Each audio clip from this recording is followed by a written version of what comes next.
Good morning. Thank you very much for coming to this session. My name is Liz McIntyre from Discovery Networks International, and I'm chairing the panel today. This panel is all about working globally, how to win great international commissions, and how to get international talent onto the screen. There are three distinct types of commissioning strategy that we're going to be looking at today and discussing with my panelists. So first of all, I'd just like to introduce Hanka Kostelkova from HBO Europe, and then down the end, Axel Stegmaier from Discovery Germany. We like to call this a Discovery Embrace, this panel. And then here is Sam Lawlor, filmmaker, and Lindsay Pollock, filmmaker. So first of all, Hanka, just in terms of the first discovery, in terms of the first international commissioning strategy, tell me what HBO is looking for and about your commissioning strategy. Okay, thank you very much. I'm very happy to be here with you. I don't know how many of you know that HBO, everybody knows HBO in America, but I'm not sure if many people know that HBO is present also in Europe, and it is already for more than 20 years. So maybe I was thinking first, before I will start talking about what we are searching and how we are working, to show you a clip of some of our productions that you will get the feeling about how it looks like on documentaries on HBO Europe. So please roll the clip.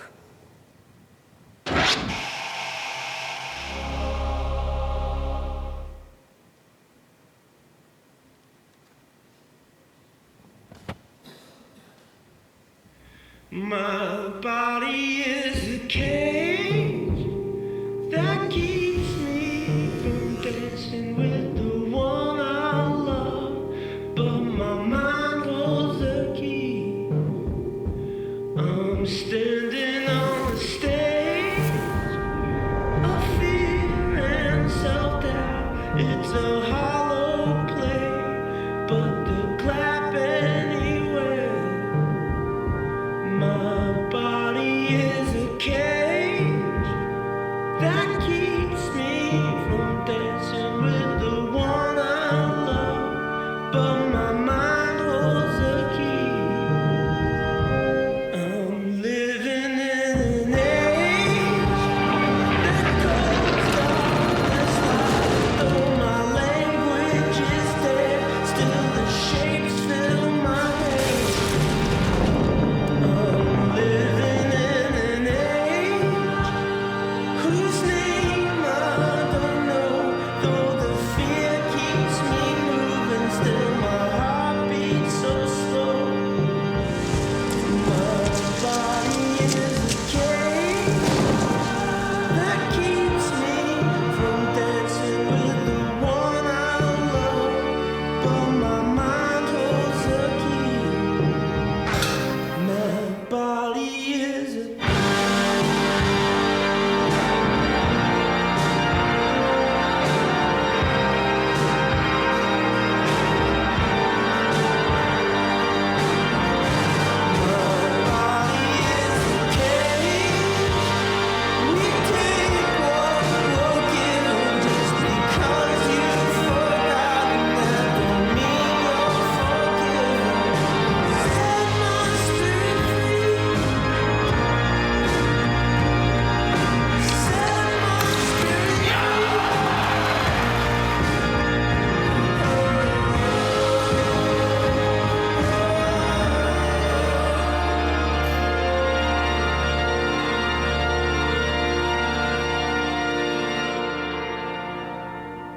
So this was just a little flavor from our past productions. We start original production in Europe in 2007, and since then we have produced 75 documentaries in 5 European countries. we are searching basically for creative documentaries. Many of our documentaries have been quite successful, also outside of our region. Our most successful film is the one on the right bottom. It's called Word According Yon B, and it got Emmy Award. So we are really trying to do films that will have impact not only on our territory, but also wider. To explain you where our territory is quite important, because we are also commissioning and co-producing projects that have strong content link to our territory. So HBO first opened in Hungary, then there was Czech Republic and Slovakia, Romania, Poland. Last year we opened HBO in the Netherlands, and we are also broadcasting in ex-Yugoslavia countries. We are calling this HBO Adria, and in Bulgaria. So now we do every year up to 15 documentaries in basically the most important regions where we have regular production is Czech Republic, Poland, Hungary, and Romania, and from time to time also in other regions. So we are searching now also for first topic in the Netherlands. We are producing creative documentaries, character-driven. Most of our documentaries are feature-length, because we are trying to offer in the market something that other channels like public televisions or also our commercial competition doesn't do. So that's why we are film channel. That's why we concentrate on feature-length documentaries. And we are searching for stories that are untold, that are sometimes also controversial. We search for exclusive stories that are edgy and bold, brave, and very important for us are especially emotions. Basically, we take a lot of care about dramaturgy. We try to do films that, although they are documentaries, the dramaturgy is almost like in a fiction film. So with this, we try to be different. In our region, we have quite a big problem with something I call journalization of documentaries, because the impact of journalistic styles is too big, and sometimes we forget about really what documentary is. So I feel that it is very good to have in Eastern Europe, and now maybe coming also to the West, a company that is taking care really for the best tradition of documentaries. So we are focusing on strong storylines or visual storytelling. Using film language is very important for us. And also, although we are an American company, we try to really follow the European documentary tradition, especially Eastern European, because we work in that part of Europe. Our recipes for success: we are working with the best, with the most established documentary makers from our countries, but for me even more important is searching for new talents. These are the upcoming East European stars of documentary making from Romania, Serbia, Czech Republic, and Poland. And because of this focus on work with the younger filmmakers, we emphasize development and pre-production phase a lot. So that is why we also have some money for development. We really, as our production is, I call it boutique production. It's 15 films. We don't have a place for failure. So we really want the project, when we enter the production, to be really well prepared. So this is why we are working hard to help find the focus of the story before the shooting itself, or start the shooting in development, that we will see where the story goes. So we have offices with original production people in Warsaw, Prague, Bucharest, and Budapest. There you can get in touch with them, because we are also totally open to filmmakers from outside of our territories. We have also offices in Sofia, Zagreb, and Amsterdam. People are sometimes connecting with us through these offices. But they are more marketing people. And today, here next to me, we have two filmmakers from Britain, and I'm very happy that they had time to come and to share with you the experience they had with HBO Europe. So I think here are Sam and Lindsay, so please tell us. They are proof that filmmakers from, let's say, Britain can come and propose us stories. The only thing is that the stories have to have strong content link to our territory. So thank you, Hanka. And I think this demonstrates a phenomenal, exciting opportunity for international authored filmmakers with wonderful pushing the boundary stories to find a possible home in HBO Europe with these authored films. I know last night you were mentioning also that the films are not necessarily a fixed duration. They might be 60 minutes, they might be 90 minutes, but you work around what is necessary for the subject and the content rather than fitting the slot.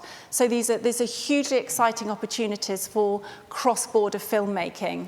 And we're talking twofold in this international panel about producers from anywhere being able to pitch to the UK, but also UK producers being able to find platforms outside the UK too. So, as Hanka said, it's wonderful to have Sam and Lindsay with us, who I know are going to talk a little bit about The One Who Got Away. Well, shall we run the clip first of all? Yeah, thank you.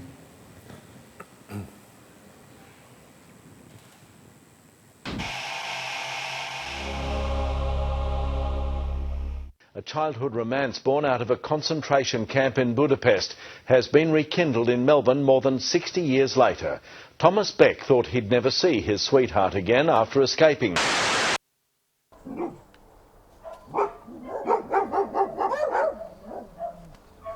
Gondoltad volna, hogy még zélbre találkozunk? És te vagy a Tomi. Igaz? Ez így. A nagyszülők meghaltak. Koncentrációs táborban. A hugó is meghalt. A svicser? A svicser is meghalt.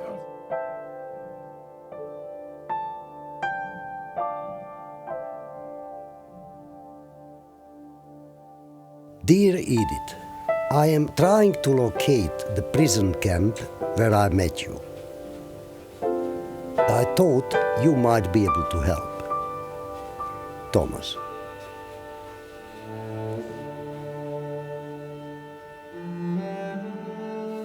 My best friend was Edith. We cuddled up and cried on each other's shoulders. Oh, he was always strong, or at least pretended to be strong, pretended to a girl to be strong.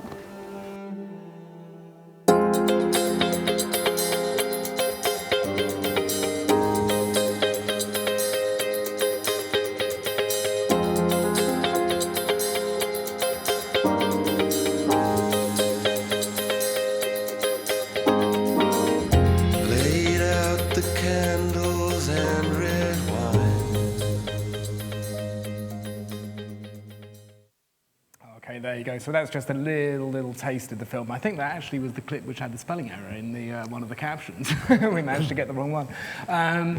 Yeah, so basically Sam and I make films independently and we've been doing feature docs together for the last 10 years or so.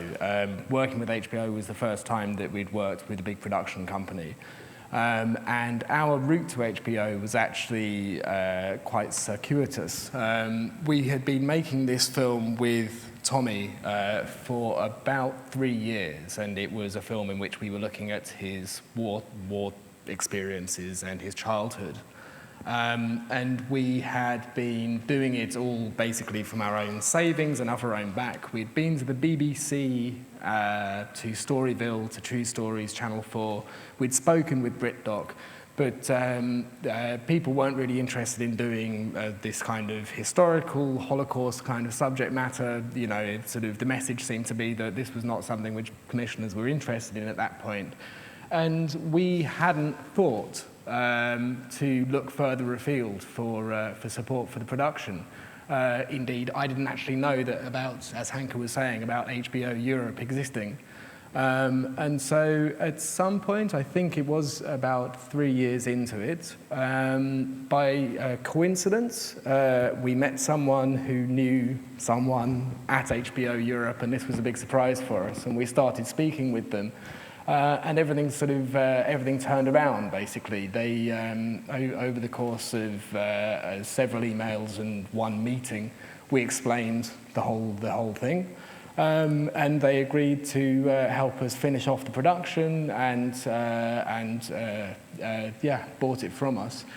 In terms of how we worked with them, because we were based in London and they were based in Budapest, Sam can explain. Yeah. Well, I guess probably the first thing to say is the great thing about working with HBO is that they are committed, as Hanke's presentation showed, to kind of creative, authored feature-length documentaries, which is really refreshing in a kind of TV context. And they kind of were, and our film is basically about two Holocaust survivors who met in a camp as children, escaped, didn't see each other again, and then as halfway through production they re-met. They both live in Australia, and actually they got together, and they're now couples. So having fell in love as 14-year-olds, they then got together as 80 plus. So it's quite a unique story, which we always felt had significant kind of international appeal. And whilst a lot of Holocaust films have been made, it was really great to see HBO kind of really believing in the idea that we could make something that was current, and that was something that was really important to them as well. They wanted to kind of avoid archive material and a historical kind of traditional TV kind of narrative, and keep everything really contemporary and fresh. So I'm just looking also at the. Yeah. I mean, the dream for any filmmaker is to achieve what you've achieved. This wonderful passion over 3 years to bring your film together and then finding a home for it. Yeah. So the editorial ideology is one thing, say many filmmakers, but how do you make that practical step to get from A to B? How do you practically make the film if it's cross-border? I think really nowadays the barriers are kind of fallen down a lot, in the sense of you can Skype people very regularly, you can share edits on a daily or weekly basis. We made everything from our kind of edit studio in London. I think HBO,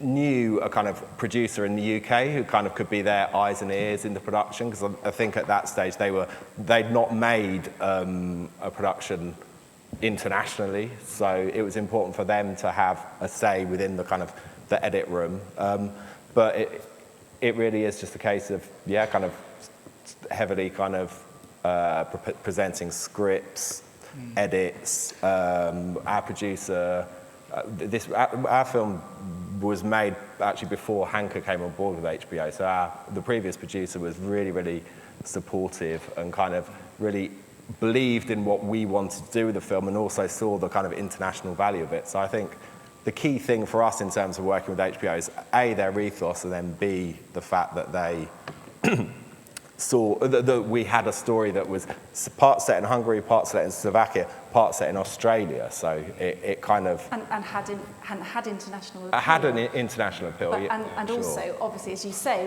with modern methods, with Skype and emails and the old conference calls, it's very easy nowadays. Yes, and so, certainly. rightly or wrongly, as English is the international language, there is always a way of ensuring that a film can be produced thus. So this is very interesting. I mean, there's one final point I know we were also discussing, is many UK producers, I think, feel a reticence that if their film can't find a platform in the UK with a UK commissioner, don't hesitate to look elsewhere. And I think that it's changing that mindset from thinking just locally to globally about where your film or your series idea might best sit. So thank you for that. And I mean, on that note, I wanted to bring in Axel from the Discovery German office. So we've talked about authored one-off films, but now I'd just like to talk to Axel about formats and how you make local formats and your commissioning brief within Discovery DMAX Germany. Yeah, maybe I introduce myself a little bit. I'm the executive producer for our local productions department. I'm commissioning local productions and even developing new strategies for our department. And we have a little bit a different approach than HBO, because we are more in formats thinking, and we are looking for series. They have a long-running potential, and even they have a rerun potential, because our politics is a little bit different there. Of course, if we are talking about local productions, we have to work first in Germany. But we always, if every producer is pitching an idea, we always check out if there is international potential on it. And that's why Liz and I, and with other colleagues all around in the Discovery world, are working so close together to pass this over, to think about it and say, okay, this is a local approach, but maybe with international potential, because the basic story is so interesting that maybe even the Spanish people and the British are also interested in. And if German production companies come with a talent maybe that has English as a second language, it's no problem to talk about maybe to produce it as a co-pro with another country. So first of all, sure, local production has to work local, and that's why we are interested in German stories and German characters. Because local productions are really important for us as the marketing effect is really important, because in a world where a lot of new small TV channels appears every day in Germany, you have to have some bonfire formats. Everybody knew about that, and we can sell it and get special awareness on our channel. The summary very much for the German Discovery Germany, and this is the same with Discovery in other local areas and also other networks, is local talent, local filming, but looking for smart formats that may be able to additionally be rolled out locally elsewhere around the world. So that's a very key strategy for Axel. May we take a look at a couple of your clips? I would like to give you a small impression about our local productions, two really short clips. One about a kind of docusoap about truck drivers first, maybe. It's called Asphalt Cowboys, and I just want to show 20 seconds from a trailer. 6 Monate später, 600.000 Kilometer. Die Asphalt Cowboys sind zurück. Schubert, Piet und Nottelmann sind den ganzen Winter durchgefahren. Doch auf dem Bock wird's schnell einsam. Deswegen fahren sie jetzt gemeinsam. Mit Moni, unserer Tragerbraut. Ich brauch Freiheit. Und Thorsten, der das Holz weghaut. Asphalt Cowboys sind back on the road. Den der Truckerfieber einmal gepackt hat und lässt es nicht mehr los. Asphalt Cowboys sind wieder da. Die neuen Folgen ab heute, 22:15 Uhr auf D-Max. You see, this is basically a simple idea, but we find a production company who provide us with really good casting. And for the trailer, we gained the most famous country singer in Germany. It's called Gunter Gabriel, or German Johnny Cash, maybe. And he's doing also the voice for this show. And that's what I meant with marketing effect, because it's really easy to sell this, because you got really strong characters, and our marketing guys really love this program, and it's working really good, because people can, in Germany, it's much more easier for them to get familiar to German characters than even to the most exciting international stuff. This has showed us at Stafford. It's really successful on DMAX and Discovery in Germany, but sure that's a little bit easier for the audience to get connected with that. Another thing I would like to show you, because it's an idea you can easily do in other countries, is One City, One Day, One Man. It's kind of a city magazine with a new approach. Tommy Scheel is our host. We will throw him into different situations, and he will meet in different German countries certain insider, and they provide him with tips where to go, where to eat, where to join people, what kind of sports you can make in a city. And he's like, you always get a tip from another one, and then he met, and so he travels around one day. Of course, we are shooting 4 days, and we are just showing 1 day, but maybe have a look. Eine Stadt, ein Tag, ein Mann. Ich bin Tommy Scheel und ich zeige euch die coolsten deutschen Städte, wie ihr sie nie gesehen habt. Wir sind jetzt hier in der alten Fleischfabrik. Abgefahren, wie viele Künstler hier unterwegs sind. Soll das wirklich schon alles sein? Habt ihr für mich auch noch ein Bierchen? Eine Stadt, ein Tag, ein Mann. Die TV-Premiere. Dienstag 22:15 Uhr auf D-Max.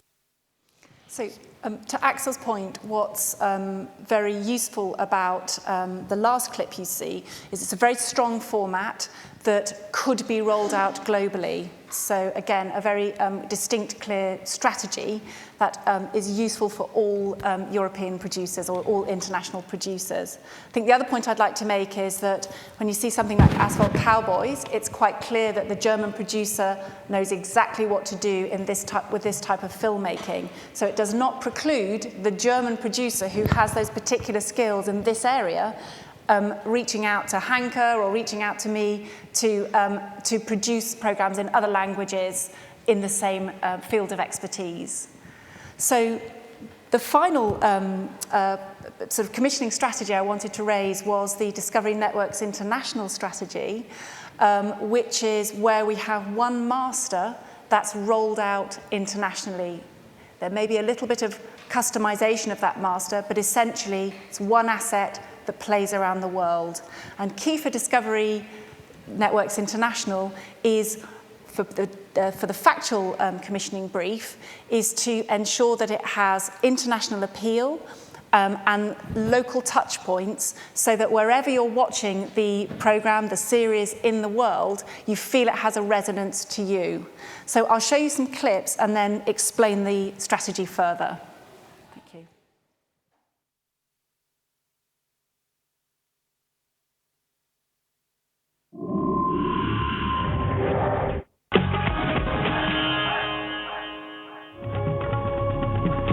Wow, what a space!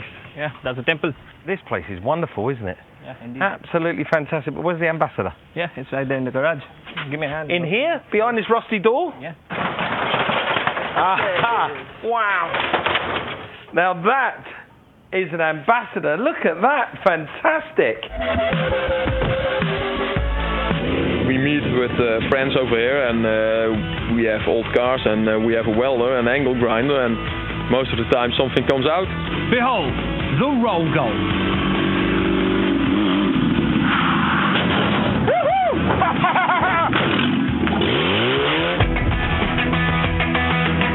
It's the world's largest container ship, the Eber Maersk. This massive ship carries the equivalent of 310 million wine bottles. It's the biggest engine in the world. The engine of the Eber Maersk is so massive that it had to be installed first, and then the rest of the ship was constructed around it. I've travelled across Europe to come here, a country where East meets West, Poland. I tracked down kidnappers and killers. Once I was in a basement for like 14 hours. He cut me on my head to get the scar. You can see this. I see it.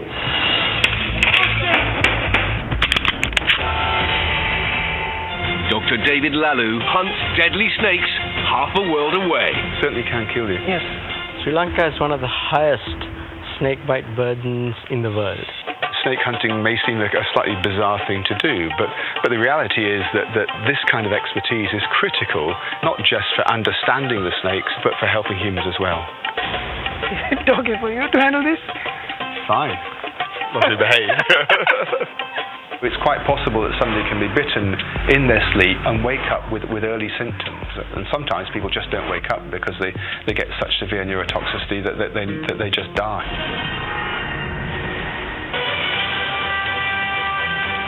På vei inn i en av de mest tettpakkede skipskanalene i hele verden. It's a challenge to get this job done right. Lastingen av Glory går som planlagt, men det er en siste utfordring før skipet kan sette seil, og det er den kanskje farligste. This is the story of a man who takes on almost a human task. Of course, I'm definitely going to make it to Africa. Anders wil ik er weer graag weer terug. Stromen blijft me overal naartoe zitten. Since the day, put the dag. I'm Ed Stafford. I'm heading for Olarua. I'm taking nothing. No survival tools. No clothes. No food. No water. Come on, Rain. I can cry.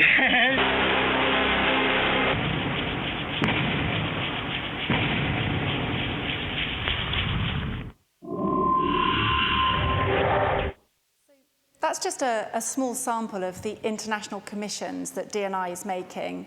So Julian Bellamy is our creative director for the production and development department, and I head up factual commissions on his behalf.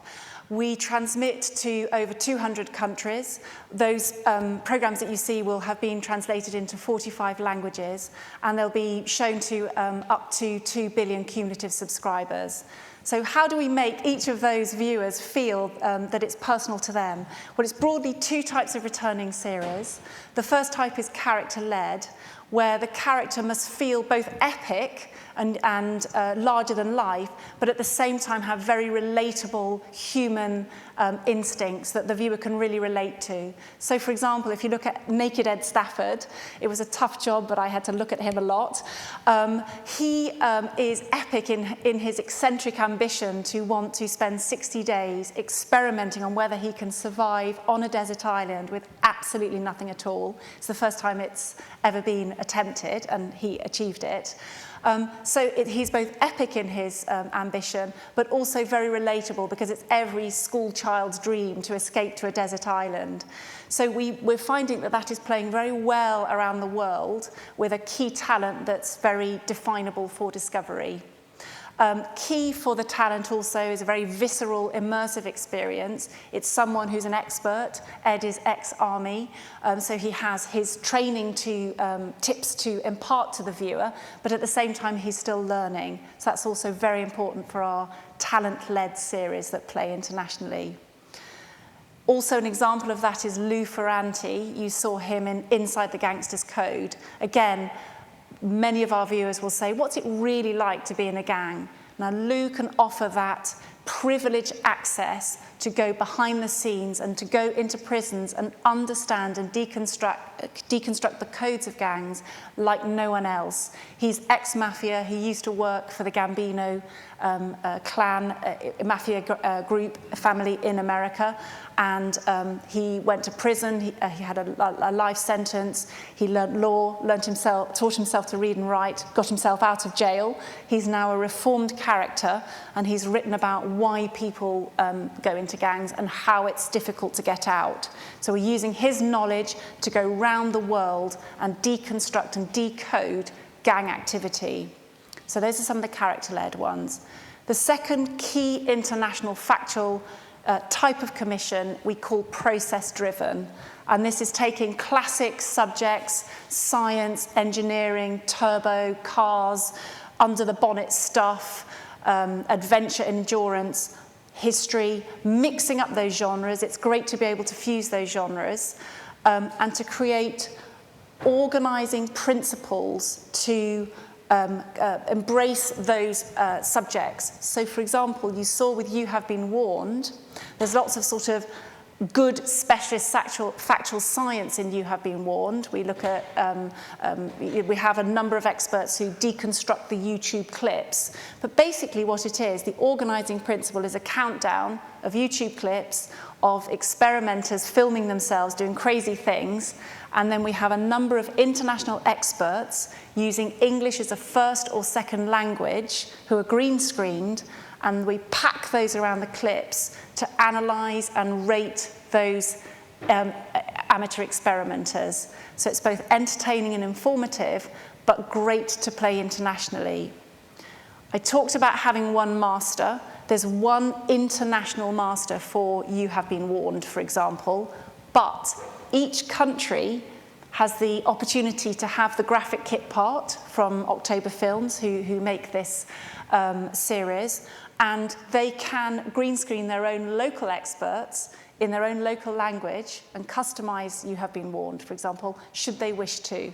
So this is a great way of working internationally that UK producers, international producers can come to me with their ideas to create those formats. The same with World's Top 5. We've just launched What Happened Next.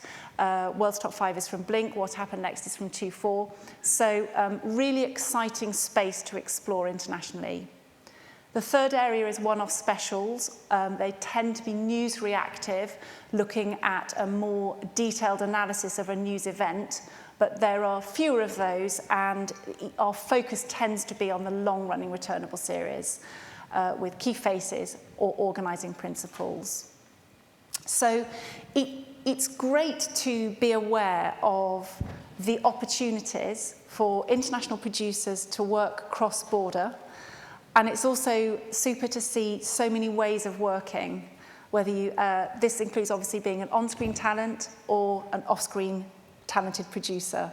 Either the one-off films, the local formats that can roll out internationally, or one international master that plays around the world. So I wondered whether anyone had any questions for either Hanke or Axel or Sam or Lindsay on this area. Hello, I have a question for you. I was simply wondering, the shows we saw in your reel, they were commissioned in Europe, are traveling to Discovery US? Are they broadcast over there? So the question is, are any of the international shows in the in the Discovery Network's international slate, are they also going to the US? Thank you for that question, and it's something I should have mentioned, so I appreciate it. In many cases, in most cases, the US will also show these. So that's very exciting, because D&I comprises all of the world apart from the US. So it's Western Europe, Eastern Europe, Asia Pac, and LATAM. And as much as possible, we work with the US as well, whether that be Discovery US, Discovery Science, Velocity, Fit and Health, who will buy into our productions and air those. So in most of those cases, yes, they're shown in the US. Thank you. Hello. I just had a follow-up question on that point. How does that reflect in budgets? Is it going to be comparable to if you had done a deal to sell it to Discovery in the US and then you got a distributor? I mean, I just mentioned that because you say that you broadcast in 200 countries in 45 languages, but is that are producers going to get the same sort of fee that they would get if they just did a deal for one channel, like say Channel 4 in the UK?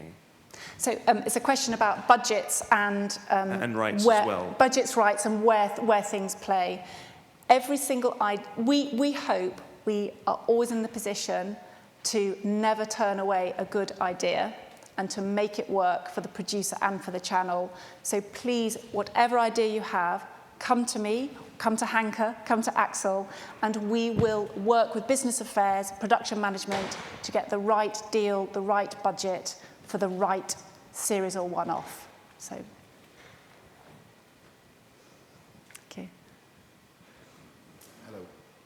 Are there any examples, you're talking about Asphalt Cowboys and the shows that you produce locally in Germany, are there any examples that you can give about those shows, not necessarily the D&I shows, but the locally produced German stuff, making it outside of Germany, either, you know, sort of in terms of formats? Yeah, I think with the Discovery, not so long, but I can speak from other experience I made. I think German formats always or often make it into the Eastern Europe market. It's not so easy to sell it in English-speaking countries, so because The talents are often not speaking English, but it happened sometimes, and we are working on it. That will be better. But in the former times, it was always more in the eastern direction. I think also to say that we're a relatively new international department for production and development. And Axel and I are speaking all the time about the commissions that are coming through from Germany and around the world. And we're eager to look at ways of rolling out some of those local formats.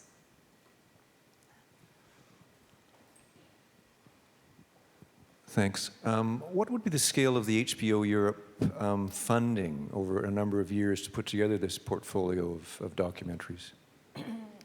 Well, it's very different. It depends on the country, on the production itself, but we can say that we can afford such funding that nobody in the region has. So. And now, since last year, we are also having many co-productions, so the budgets are even higher, and we tend to be at least 50% co-producers. So the budgets, I don't. It's very wide range of cases. Is there sort of a 10-year view that HBO Europe has on developing the portfolio? How do you look at it as a producer and a distributor? I didn't hear your question. Is there a 10-year view that HBO Europe has on the business and what they're trying to do? 10-year really not, but 5 years ahead, and we have now in production 30 documentaries, and we are searching all the time for new ones. We go really more to this creative documentary part, to documentaries that can be also shown in cinemas. So with this, we are really filling the gap that exists in our market.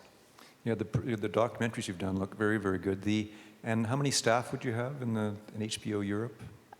We work with independent productions, but our staff of original production is in these 4 countries. We have 2 producers in every country. So we are little staff, and our yearly production is over 170 hours of documentaries and fiction. Well, that's great. Thanks. I think we've got time for one final question, if anyone has a last question for any of the panelists. That's great. Talking to you guys in terms of production, will this influence the way that you, as sort of UK producers, look for future films? As in, will you bypass the BBC and your Channel 4s and go global, or will you sort of look at it? We wouldn't specifically bypass the BBC or Channel 4, but we would definitely think to look further afield. I mean, if we were doing something which was based in Europe, then, you know, whereas previously we hadn't really considered that as an option because it's not been often presented before. Yeah, definitely we would now. And, you know, the whole thing was much easier than you would have expected. You know, I mean, sort of Skype and emails and everything else, it's like being in the same room, basically. So there was really no practical issues, so for sure. Great. So a wealth of opportunity, hopefully. We're around. We'd love to, please come and chat with us. Our contact details are also in the booklets. And we really look forward to hearing from you with your ideas and further questions. So thank you very much for coming, and also thank you to Hanke and Sam and Lindsay and Axel for being on the international panel today. Thank you very much for coming.